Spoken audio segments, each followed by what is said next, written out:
Hello students, this is Shaheen and in this particular lecture video we are going to discuss block number 3 sampling and sampling distribution.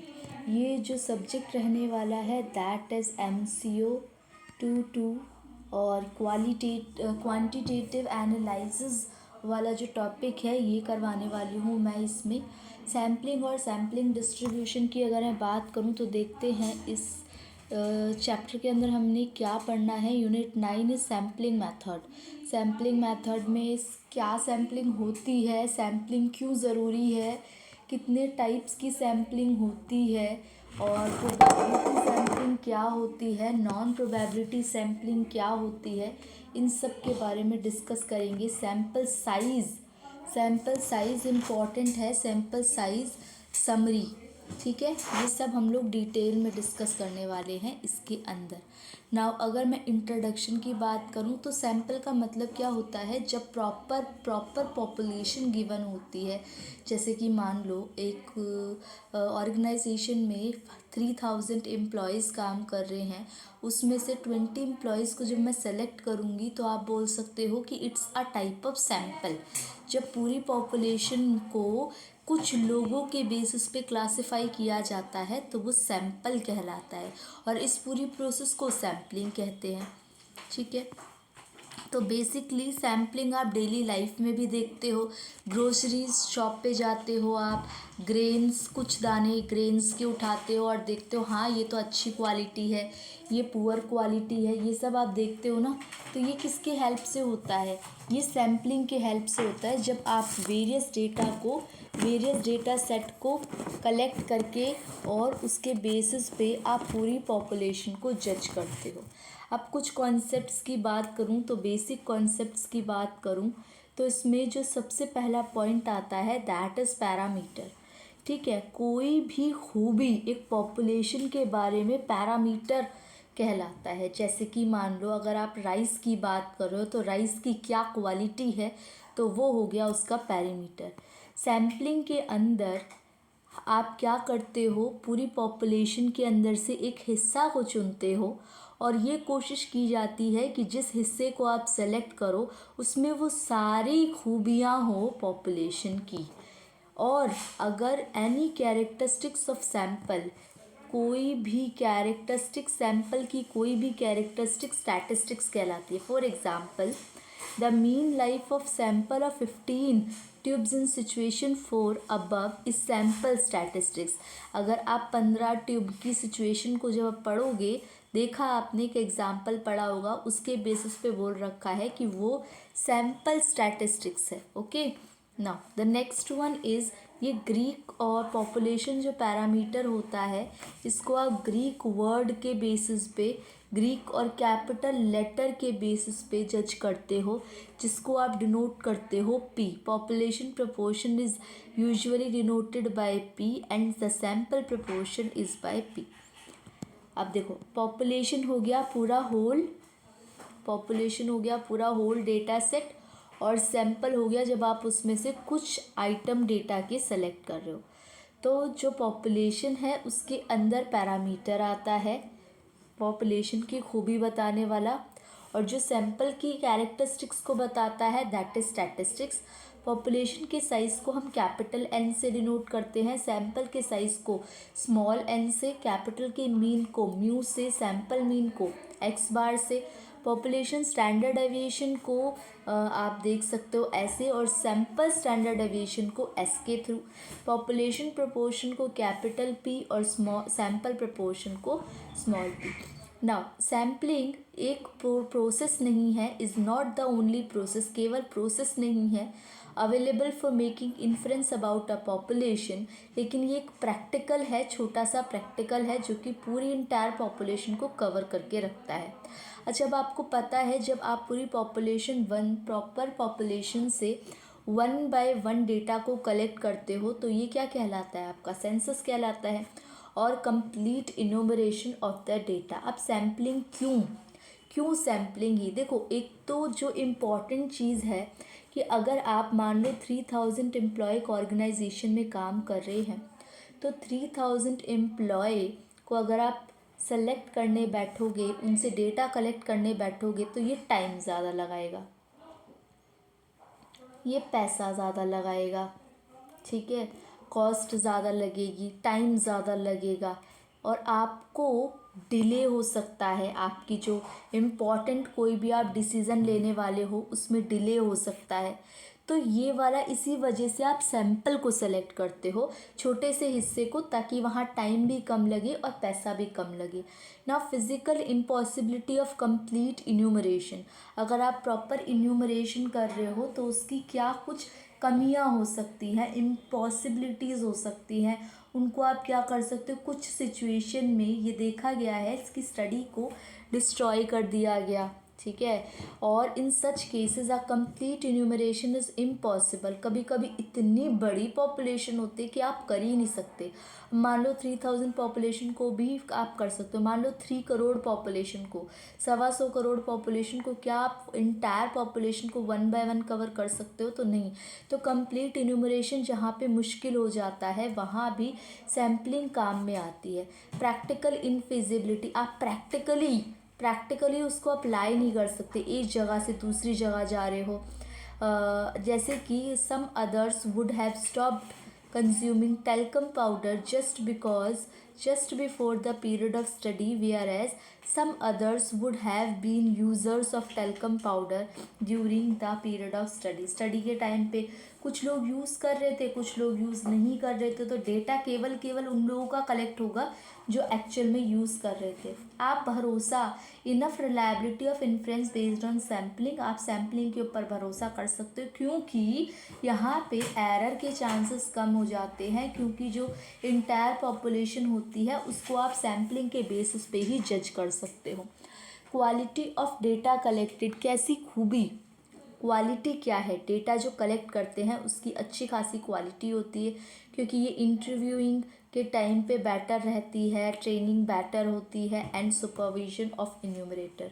Now अगर मैं आगे बात करूं तो types of sampling में सबसे पहले probability and non probability sampling है। अगर कहीं पे रैंडमनेस वगैरह वर्ड आता है, probability sampling, the decision where a particular element is included in the sample or not is governed by chance only, जहाँ पे आप क्या करोगे, बाई चांस आप सेलेक्ट हो भी सकते हो या नहीं भी हो सकते हो, तो वो प्रोबेबिलिटी होती है। जहाँ पे कोई बाइस्डनेस नहीं होती, रैंडमली पिक किया जाता है, तो ये हो जाता है आपका प्रोबेबिलिटी सैम्पलिंग। और यहाँ पे sample procedure tend to become rigorous at time, quite time consuming. On the other hand जो प्रोबेबिलिटी सैम्पलिंग डिज़ाइन है उसमें एरर्स वगैरह कम होती है क्योंकि वहाँ बायसनेस नहीं होती। जबकि नॉन प्रोबेबिलिटी सैम्पलिंग के अंदर जजमेंट के बेसिस पे, अपनी कन्वीनियंस के बेसिस पे आप डेटा सेट को सेलेक्ट करते हो। जैसे मान लो मेरी क्लास में 100 स्टूडेंट्स हैं, तो उनमें से मेरे जो फेवरेट हैं मैं उन 10 स्टूडेंट्स को सेलेक्ट कर लूँ तो ये नॉन प्रोबेबिलिटी सैम्पलिंग आएगा। और अगर मैं कोई भी 10 स्टूडेंट सेलेक्ट कर रही हूँ ऐसे ही रैंडमली क्लास में, तो वो प्रोबेबिलिटी सैम्पलिंग कहलाएगा। कभी कभी जो इंटरव्यूअर हैं और इन्यूमरेटर हैं एट रैंडम सेलेक्ट करते हैं तो प्रोबेबिलिटी में आ जाता है, और रैंडम सेलेक्ट नहीं करते तो वो नॉन प्रोबेबिलिटी में आता है। प्रोबेबिलिटी की जो कैटेगरीज है that is simple random sampling, systematic sampling और स्ट्रैटिफाइड सैम्पलिंग और क्लस्टर सैम्पलिंग। सबसे पहले सीखते हैं simple random sampling. Simple random sampling का मतलब जैसे कि कोई भी इंटायर पॉपुलेशन में से रैंडमली कोई भी एक पर्सन को सेलेक्ट कर लिया, कितने पर्सन्स को सेलेक्ट कर लिया रैंडमली बाय चांस, ठीक है। जैसे कि आपने बोला कि जो सेकंड नंबर पे है वो खड़े हो जाओ, तो सेकंड नंबर वाले सारे सेलेक्ट हो गए। तो इस तरीके से आपने लॉटरी के बेसिस पे, ये सब क्या हो गया, ये सिंपल रैंडम सैम्पलिंग है। फिर उसके बाद सिंपल रैंडम सैम्पलिंग इन्होंने एग्जाम्पल दे रखा है n/n, सैम्पलिंग विद और विदाउट रिप्लेसमेंट। विद रिप्लेसमेंट का क्या मतलब है, आपने किसी पर्सन को सेलेक्ट किया, उसके चांसेस को अकर करके देखा एंड देन पॉपुलेशन में दोबारा पुटअप कर दिया। और विदाउट रिप्लेसमेंट का क्या मतलब, विद रिप्लेसमेंट और विदाउट रिप्लेसमेंट। विद रिप्लेसमेंट मान लो आपने 10 पीपल थे, ठीक है, 10 पीपल थे, एक पर्सन को रैंडमली सेलेक्ट किया और फिर सेलेक्ट करने के बाद उसे पॉपुलेशन से बाहर कर दिया। अब कितने लोग बचे? 9 पीपल बचे। तो ये विद रिप्लेसमेंट है क्योंकि उस पर्सन को हटा दिया जाएगा। और विदाउट रिप्लेसमेंट का क्या मतलब है कि अब रिप्लेसमेंट नहीं होगी, मतलब यहाँ पे 10 पीपल हैं, 10 ही रहेंगे, 10 लोग हैं, 10 ही रहेंगे, वापस डाल दिया उस पर्सन को। How is simple random sampling done, कैसे की जाती है? कोई भी आप lottery method, chit fund, chit के पेपर पे लिख के आप क्या कर सकते हो, पर्सन को सेलेक्ट कर सकते हो। तो ये आपका क्या होता है? Simple random sampling. तो इन्होंने एग्जाम्पल्स दे रखे हैं, इसको इतने डिटेल में जाने की ज़रूरत नहीं है, आपको बस ये पता होना चाहिए, टाइप्स ऑफ सैम्पलिंग पता होनी चाहिए और उनके एक एक एग्जाम्पल को भी पता होना चाहिए। नाउ सिंपल रैंडम सैम्पलिंग की बात के बाद आता है सिस्टमैटिक रैंडम सैम्पलिंग, जिसमें से ये बोला जाता है कि मान लो हर 10th आइटम को सेलेक्ट करेंगे। मान लो एक पॉपुलेशन को हमने फ्रेम कर दिया और इस लाइन में, जैसे कि मान लो लाइन है 1 2 3 4 5, ठीक है, देन 6 7 8 9, देन 10 11 12 13 14 एंड 15। तो हर 5th आइटम को आप सेलेक्ट करोगे। तो ये हो गई सिस्टमैटिक रैंडम सैम्पलिंग, जिसमें हर 10th आइटम को, हर 20th आइटम को सेलेक्ट किया जाता है। स्ट्रैटिफाइड सैम्पलिंग कौन सी होती है? जहाँ पे प्रॉपर ग्रुप बना के, प्रॉपर स्ट्रैटा, होमोजीनियस पॉपुलेशन के बेसिस पे अलग अलग क्लासिफिकेशन कर दी जाती है। स्ट्रैटिफाइड सैम्पलिंग थोड़ी सी कॉम्प्लेक्स है सिंपल रैंडम सैम्पलिंग से, but where applied properly stratified can significantly increase the, जैसे कि आपने ये क्या किया, पॉपुलेशन को 3 स्ट्रेटा में होमोजीनियस पॉपुलेशन के बेसिस पे बांट दिया, जहाँ पे सिमिलर पॉपुलेशन थी उनको अलग अलग कर दिया। ठीक है, अब इसमें क्या इम्पोर्टेंट है और जो मैं बताती हूँ, एक तो प्रोपोर्शनेट और एक डिसप्रोपोर्शनेट। अब प्रोपोर्शनेट देखो, प्रोपोर्शनेट थी लगभग एक जैसा ही था, और डिसप्रोपोर्शन के बीच में क्या है? डिफरेंस है। प्रोपोर्शनेट का मतलब सिंपल, मतलब एक ही जैसी क्लासिफिकेशन 10 पीपल हैं, और डिसप्रोपोर्शनेट का मतलब है कि आपने पॉपुलेशन को प्रोपोर्शन के बेसिस पे नहीं बांटा। Now cluster sampling, cluster sampling होती है जहाँ पे आप होमोजीनियस ब्लॉक को नहीं, हेट्रोजीनियस ब्लॉक को कलेक्ट करते हो। और हेट्रोजीनियस कैसे होते हैं? जैसे इंटायर पॉपुलेशन को एक साइड रख दिया, अब इस इंटायर पॉपुलेशन में मेल भी हैं, फीमेल भी हैं, चिल्ड्रन भी हैं, एडल्ट भी हैं, ठीक है। पॉपुलेशन को इस तरीके से आपने क्लस्टर और स्ट्रेटम का मेन डिफरेंस ये होता है कि यहाँ पे क्लस्टर में होमोजीनियस पॉपुलेशन नहीं होती, ग्रुप्स में हेट्रोजीनियस पॉपुलेशन होती है, ठीक है। Next one is non probability sampling method. तो नॉन प्रोबेबिलिटी सैम्पलिंग मेथड में कन्वीनियंस सैम्पलिंग आएगा, जहाँ पे इंटरव्यूअर अपनी कन्वीनियंस के अकॉर्डिंगली जो है वो कैंडिडेट को, या आप बोल सकते हो पर्सन को सेलेक्ट करता है, सैम्पल को सेलेक्ट करता है।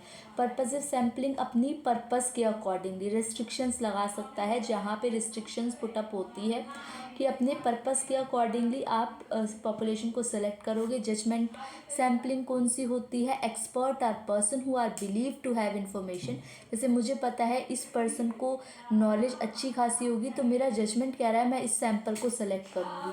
Now quota sampling, quota sampling क्या होता है? जहाँ पे आप प्रॉपर वो कर देते हो, एक रिस्ट्रिक्टेड कर देते हो, एक परसेंटेज को या एक डेटा को रिस्ट्रिक्ट कर देते हो कि इतना ही पॉपुलेशन आपको सेलेक्ट करना है। Even when we are using non probability sampling, we might want our sample to be representative of the population in some defined way। तो इसीलिए आप पॉपुलेशन के पैरामीटर को डिसाइड कर लेते हो। Now the sample size, sample size क्या होता है? जैसे मान लो आपने 100 में से 10 स्टूडेंट को सेलेक्ट किया, तो ये जो 10 स्टूडेंट हैं, तो ये हो गए आपके क्या? ये आ गई आपकी सैम्पल साइज। तो how large sample should be taken, जितना ज़्यादा बड़ा सैम्पल का साइज होगा उतनी ही ज़्यादा वहाँ पे एरर के चांसेस कम होंगे। आप कम करते जाओगे सैम्पल का साइज़, वहाँ पे जो इंटरव्यूअर क्वेश्चंस पूछ रहा है उसके करेक्ट होने के चांसेस कम होते जाएंगे, ठीक है। तो that's all about chapter number 1। इसमें हम लोगों ने यूनिट नंबर 9 को डिस्कस किया है। नाउ यूनिट नंबर 10 को डिस्कस करेंगे नेक्स्ट क्लास के अंदर, सैम्पलिंग डिस्ट्रीब्यूशन में। ठीक है, तो आप चैनल को सब्सक्राइब कर दो, शेयर करो वीडियो को ज़्यादा से ज़्यादा पॉसिबल हो। ठीक है, और आप लोगों से नेक्स्ट लेक्चर वीडियो में मिलते हैं। Thank you for watching and be happy.